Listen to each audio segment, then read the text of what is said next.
At this time, when our Prime Minister Justin Trudeau is in the process of forming his new cabinet, at the same time, there are so many important decisions being taken by our present government. And I have a very, very special guest, Mr. Omar Al Gabra, with me. He's our Minister of Transportation. So, as Mr. Trudeau had announced before the election that Government of Canada will bring a policy for the federal employees regarding vaccination, and at the same time, people traveling by rail and people traveling by air, there will be a new policy in place. So we have Mr. Al Gabra with us, and we are going to ask him about this very, very big announcement which he has made today. Mr. Al Gabra, first of all, welcome to Parvasi Media Group. It's a pleasure to be with you. Thank you for giving me the opportunity. I'm delighted to be back once again, but this is my first time on your show after the election, and I want to take this moment to thank the voters of Mississauga Centre for getting me re-elected, all the volunteers, all the supporters, all the well-wishers, and media organization like yourselves for doing a public service to educate Canadians, to provide them with credible information during the election and before and after. So it's good to be back here with you.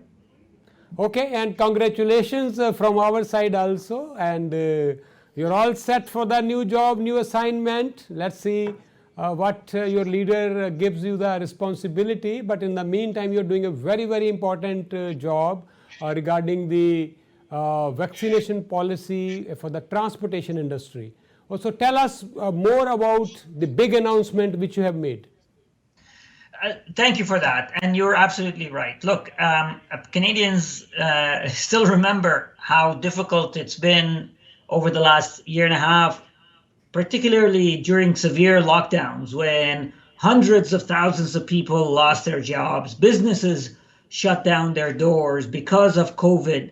And as a government at the federal level, we made a lot of difficult decisions to protect the health and safety, a lot of important decisions to provide support for individuals and businesses.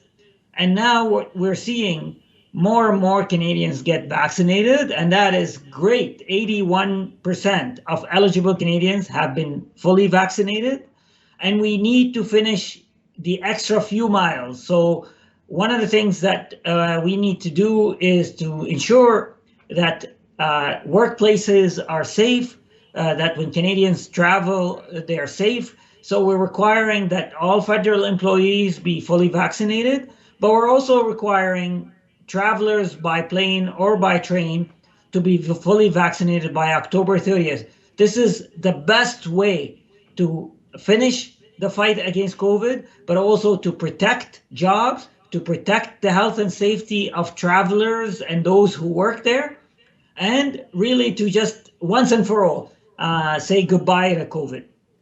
Okay, I have two questions. First question is that US is not accepting AstraZeneca till now. So people who got AstraZeneca, what are the options for them? And second one, there are also not many countries not accepting the mixing of the vaccines. Somebody got AstraZeneca, then Pfizer or Moderna.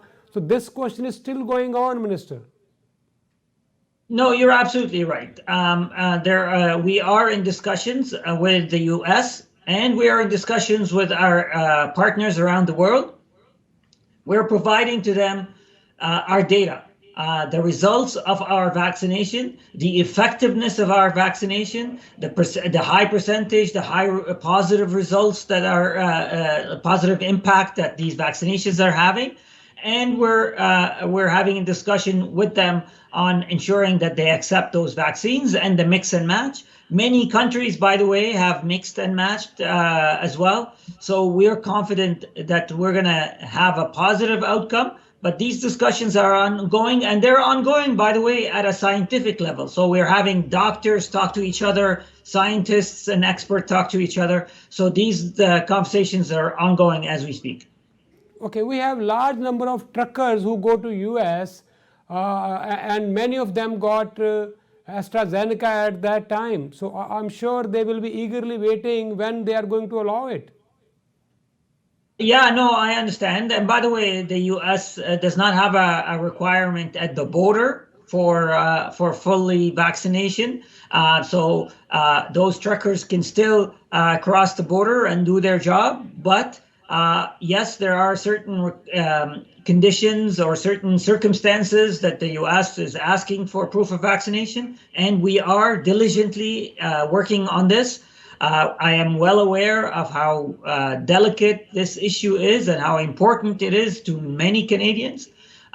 So yeah, we're on it, and I'm hopeful that we're going to have a positive outcome soon. Okay, and as per the new announcement which you made today, from 29th of October, all the federal employees, they have to submit the proof of vaccination. Similarly, people traveling by air from 30th of October, they have to provide that, and from 15th of November, if they don't provide, those employees, they will be on a administrative leave without pay. So that is the policy, Minister? Yes, so as I was speaking earlier, we're fulfilling our promise to Canadians during the election. We've honestly made this announcement even before the election. The government has been in discussions with stakeholders, with unions, with other industries on fulfilling this mandate. As I told you, this is the best thing we can do to protect the health and safety of our workers, to protect against lockdown, and to protect our economy, and ultimately to end the pandemic. Okay, okay. So people who are eagerly waiting for that announcement that when the direct flight will start from India, that has been already started. And any other information you want to add on that? I think you and I have spoken about this. This was not an easy decision for our government. Throughout the pandemic, our government has had to make very difficult decisions, but necessary decisions, because we promised Canadians that we will do whatever it takes to protect their health and safety against the spread of COVID.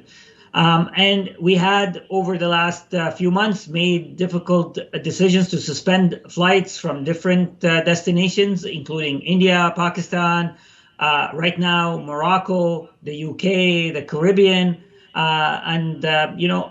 Those decisions have always been temporary. So I'm glad to see that we are now restoring direct flights to India. But I know that it's caused a lot of inconvenience and headache for many Canadians or their families or international students. But this was necessary, and I'm glad now that we can restart those flights. Okay, and last question before you go, by rail or by air it will be implemented. What about people traveling by bus interstate? Surface travelers are joint jurisdictions of the provinces and the federal government. The provinces really regulates bus travel and intercity bus travel. So we will always work with the provincial authorities and territorial authorities on doing the best thing that we can do to protect the health and safety of Canadians. As you know, many provinces now have implemented a proof of vaccination programs and initiatives for depending on the establishment that they're visiting. So we will continue to work with provinces. But when it comes to bus travel, it is the responsibility of the provincial government. Okay. And many airlines are struggling. We know that because of they lost so much business, they had to lay off their employees. And another thing which we are seeing is that there is very rude, there is very aggressive behavior of some people traveling by air. The crew, they have to deal with that. So we have gone through a tough time, Minister, as far as your transportation industry is concerned. You're right. The last year and a half has been incredibly difficult to almost everybody in Canada. But you're right, the transportation or the aviation sector, particularly tourism sector included, have suffered quite a bit. At one point, their business almost went down to zero. and hundreds of thousands of people have been laid off or had their jobs suspended or were receiving wage subsidy from our government. I am, excited about the future because it looks like we are moving in the right direction. More and more people are traveling. More and more people are getting vaccinated. And that's why this announcement that requires travelers to be vaccinated is good news for the aviation sector. It's not only good to protect the workers in the aviation sector, but it's also going to boost confidence. There are so many Canadians who were thinking about traveling, but they were worried that maybe getting on a plane might get them close to COVID. But now, if people feel that everybody is on a plane will be vaccinated, they'll feel much safer getting on a plane. So I think this will boost confidence in the sector, and it will hopefully create more volume, more traveling, and more jobs in that sector. But okay, last question. The other point I want to say about rude treatment of workers in the aviation sector, this should not be tolerated. I know many people are stressed. I know many people are angry or grumpy about the situation that we've been going through, but that is not an excuse for treating any of our frontline workers with disrespect or rudely. And we have tough rules that protect our workers. So it's important to note that overwhelming majority of travelers are polite and patient and follow the rules. But for those handful of individuals, we say, please don't treat our aviation workers rudely or unfairly. And there are rules that will protect them. Okay, and last question before you go. Last time you were on my show and you said that there has been arrangement has been made with the airline. They will issue the refund of the tickets to the people who couldn't travel because of pandemic. You want to give any update before you go?